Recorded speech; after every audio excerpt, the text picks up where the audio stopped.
Hello everyone. वैसे student जो खासकर एमए में इस बार एंट्रेंस एग्जाम दिए और जो भी स्टूडेंट सेलेक्ट हो चुके हैं, जिनका नाम या तो चांस मेमो में लिस्ट में या फिर सेलेक्टेड लिस्ट में या फिर स्पेशल कैटेगरी लिस्ट में है, इन सभी स्टूडेंट्स को ये बात समझना होगा कि सभी को ऑनलाइन काउंसलिंग में पार्टिसिपेट करना होगा। चाहे वो आपका वेटिंग लिस्ट में है, जिस भी लिस्ट में काउंसलिंग, ऑनलाइन काउंसलिंग में सभी स्टूडेंट्स को पार्टिसिपेट करना पड़ता है एक ही बार में। अलग अलग किसी के लिए कोई डेट नहीं आएगा। जैसे अगर मान लीजिए अगर 11th का आता है तो 11th में सभी स्टूडेंट्स के लिए, मतलब चाहे वो चांस मेमो वाले हो या स्पेशल कैटेगरी वाले, हर कोर्स के लिए, सॉरी हर क्लास के लिए। अब हम बात करते हैं कि सबसे पहले कि काउंसलिंग कब से आपका स्टार्ट होगा, दूसरा ये कि काउंसलिंग किस तरीके से होगा और काउंसलिंग में क्या क्या चाहिए होगा, काउंसलिंग का प्रोसीजर क्या है एमयू की ओर से, उसके बारे में बात करेंगे। देखिए अभी तो वैसे ही कि ऑलरेडी एमयू जो है अपना रिजल्ट पब्लिश करने में ही टाइम लगा रहे हैं, तो हो सकता है आपको अभी टाइम लग जाए एटलीस्ट। मेरे हिसाब से सितंबर के फर्स्ट वीक तो जाना ऑलमोस्ट तय है, क्योंकि उससे पहले होना बहुत मुश्किल लग रहा है। जिस तरीके से एमयू इस बार रिजल्ट पब्लिश करने में लेट कर रहे हैं, उससे यही मतलब अंदाज़ा लगाया जा सकता है। खैर, अभी मैं आपको ये जो दिखा रहा हूँ, हालांकि ये बीटेक बीआर एमार्क वगैरह का है, लेकिन ये अगर जो स्टूडेंट्स 11th वाले हैं वो अच्छे से समझ लिए यहाँ से ही। कोई ये नहीं कि हाँ भाई बीटेक वाला है तो उसका अलग है, आपका अलग, आपका अलग, ऐसा कुछ नहीं। सभी के लिए कॉमन ही जो ऑनलाइन काउंसलिंग का जो प्रोसेस है वो सभी के लिए कॉमन है, सेम है, कोई अलग नहीं है। बस ये कि आप वहाँ आपका 11th सेलेक्ट करना होता है वहाँ उनको, या आपका 11th के लिए होता है उनका बीटेक के लिए होता है, ही फ़र्क है। बाकी प्रोसीजर बिल्कुल सेम है। जब अगर आप इस क्योंकि बहुत जल्द आपके शेड्यूल आएंगे ही, तो अगर आपको सिंपली जो एज इट इज़ मैं आप दिखा रहा हूँ वैसे ही आपको ही दिखेगा। इंपॉर्टेंट यहाँ पे देखिए, जैसे स्टार्ट और एंड डेट लिखा हुआ है, इसके बाद एक्टिविटी लिखा हुआ है। अब क्या है इसके फ़र्क समझिए। जैसे अगर बात करें, मैं आपको एक आइडिया देना चाहूँ। जैसे अभी अगस्त चल रहा है आपका, तो अगस्त आज के डेट में 23 अगस्त है। अब अगर मान के चले कि आज अगर मतलब काउंसलिंग शेड्यूल अगर आएगा, सपोज़ करें कि आज से आपका स्टार्ट होता है, तो 23 से लेकर के 3 डेज़ का टाइम दिया, यानी कि 25 डेज़, यानी 25 अगस्त तक जो है आपको टाइम मिलेगा। इसका ये मतलब है कि आज अगर आपके काउंसलिंग का शेड्यूल आ जाता है करने का, तो आपको 23 से 25 यानी 3 दिन का टाइम मिलेगा।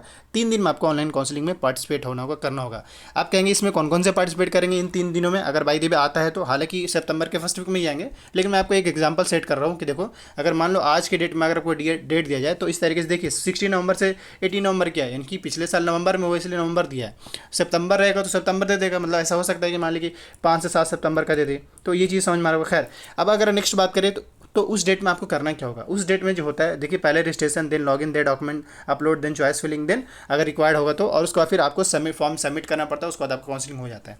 इसका मतलब ये है कि आपको पहले 3 दिन का टाइम मिलेगा। उस 3 दिन में आपको सारे स्टूडेंट्स को, चाहे वो selected list, chance memo list या स्पेशल कैटेगरी, सभी स्टूडेंट्स को ऑनलाइन काउंसलिंग में पार्टिसिपेट करना पड़ता है। उसके बाद फिर देखिए 19 से 21, यानी 3 दिन का टाइम ये ले रहे हैं वेरिफिकेशन करने का। यानी आप जो काउंसलिंग में पार्टिसिपेट किए वो डॉक्यूमेंट्स वेरीफाई होगा, चेक किया जाए कि हाँ भाई यही लड़का है या नहीं, कोई और तो नहीं है, मार्कशीट गलत तो अपलोड नहीं किया है, ये सारी चीज़ें चेक होगा।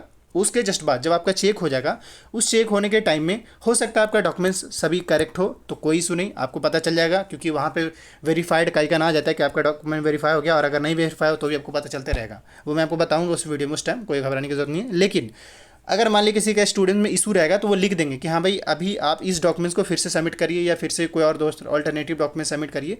वो पता चल जाता है स्टूडेंट्स को, वो अपने आईडी को बस खाली चेक करते रहना होता है हर दिन। तो उसके बाद अगर बाई द वे डॉक्यूमेंट्स में इशू रहा, तो आपको 20 मतलब देखिए 21 नवंबर तक, तो अगर देखा है नोटिस के हिसाब से 21 नवंबर तक तो डॉक्यूमेंट्स वेरीफाई हुआ, लेकिन उसके अगले दिन एक दिन आपको टाइम मिलेगा। डॉक्यूमेंट्स अगर आपका फॉल्ट है तो आपको सुधार करके एक दिन में, मतलब एटलीस्ट 12 से 24 आवर का टाइम मिलता है। उस टाइम में आप अपना जो है वो डॉक्यूमेंट्स अपलोड कर। लेकिन जो आप जैसे देखें यहाँ यानी 21 नवंबर तक तो बहुत सारे स्टूडेंट का डॉक्यूमेंट वेरीफाई हो जाएगा, लेकिन कुछ का डॉक्यूमेंट गलत रहेगा तो उनको 22 नवंबर को सबमिट करना पड़ेगा उसी हिसाब से। अभी हालांकि अभी डेट नहीं है। लेकिन अगेन यहाँ पे देख रहे हैं, बाय द वे जिन स्टूडेंट्स का डॉक्यूमेंट्स गलत था उनको फिर से अगले दिन वेरीफाई किया जाएगा। अब इसके बाद मतलब देखा जाए तो यहाँ पे डॉक्यूमेंट्स जो है लगभग सारे स्टूडेंट का वेरीफाई हो चुका है यहाँ पे। इसके बाद जो है जो पहला लिस्ट आएगा, फॉर्म लिस्ट 1, ये देख लीजिए फर्स्ट लिस्ट आएगा। उसके बाद अगर देखा जाए तो 19 नवंबर से 25 नवंबर, यानी कितना टाइम मिल जा रहा है, 6 डेज़ के आसपास टाइम मिल रहा है। 6 डेज़ के बाद आपको फाइनली आपका एडमिशन हो जाएगा।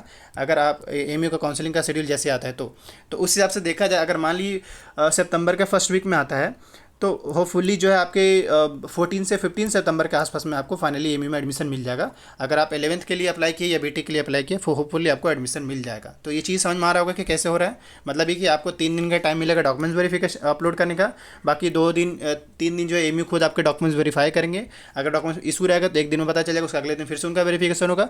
और उसके बाद जो है आपका फिर से 25 मतलब अगले एक हफ्ता बाद जो आपको फाइनली उसी के टाइम शेड्यूल के हिसाब से आपको पता चल जाएगा कि हाँ भाई फॉर्म लिस्ट 1 आ गया है। अब फॉर्म लिस्ट वन आते ही यूँ समझे कि आपको कोई कोर्स मिल जाएगा और उसके जस्ट बाद आपको पेमेंट करना पड़ता है।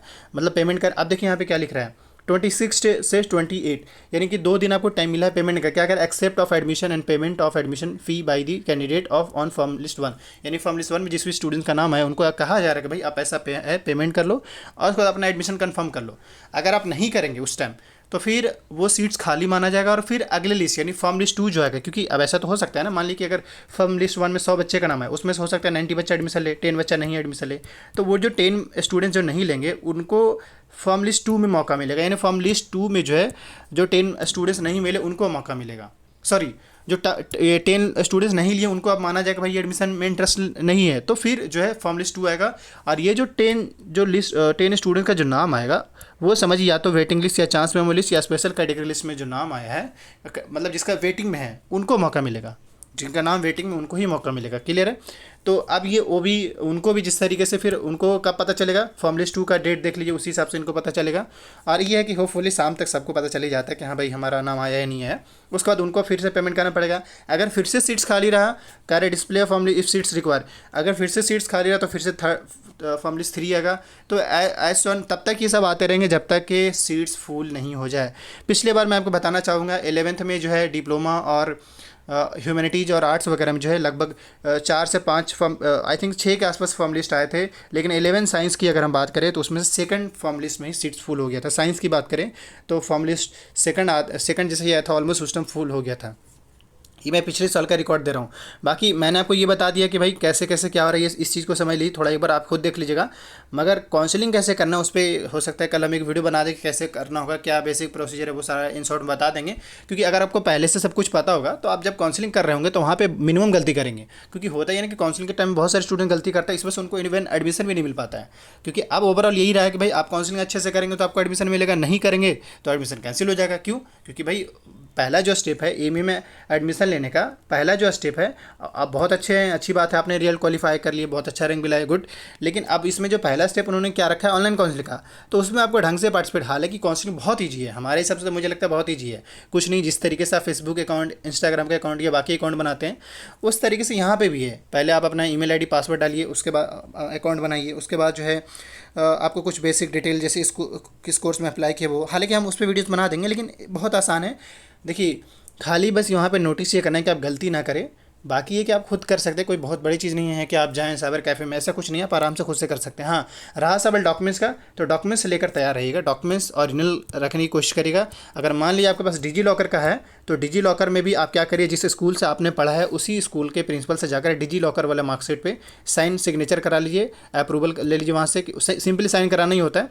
उसके बाद उसी साइन किया हुआ मार्कशीट को ही अपलोड करिए, वो ज़्यादा वैलिड है कंपैरिजन टू नॉर्मली आप डिजी लॉकर से अगर अपलोड करते हैं तो ये दोनों फ़र्क होया। इसलिए मैं, अगर आप साइन करा ले रहे हैं तो इसका मतलब वो अप्रूव्ड है कि हाँ भाई इनको अप्रूवल मिल चुका है कि हाँ ये मार्कशीट बिल्कुल फाइनल है, इसमें कोई इशू नहीं है। क्योंकि आजकल होता ही है ना, मान लिया आपने डिजी लॉकर निकाल लिया तो उसमें एडिटिंग वगैरह का भी सीन हो जाता है। मान लिया कोई पेपर में बैक है या कोई पेपर मार्क्स नहीं है तो आजकल स्टूडेंट एडिटिंग कर लेते हैं, तो इसी वजह से साइन हो जाने के बाद एज ए अप्रूवल माना जाए कि हाँ भाई प्रिंसिपल ने चेक किया है, प्रिंसिपल एज ए रिस्पॉन्सिबल होगा फिर ऐसे केस में। तो इसलिए मैं कह रहा हूँ कि आपके पास जो भी डॉक्यूमेंट्स है ओरिजिनल अगर नहीं, हालांकि अगर देखा जाए तो सिर्फ मार्कशीट ही चाहिए, बाकी तो कुछ अभी चाहिए ही नहीं अभी एडमिशन के लिए। क्योंकि ऑनलाइन काउंसलिंग में सिर्फ मार्कशीट चाहिए, फोटो, सिग्नेचर और स्पेशल कैटेगरी अगर आप डाले हैं तो वो चाहिए, बाकी तो डॉक्यूमेंट्स ही नहीं मांग रहा है अभी।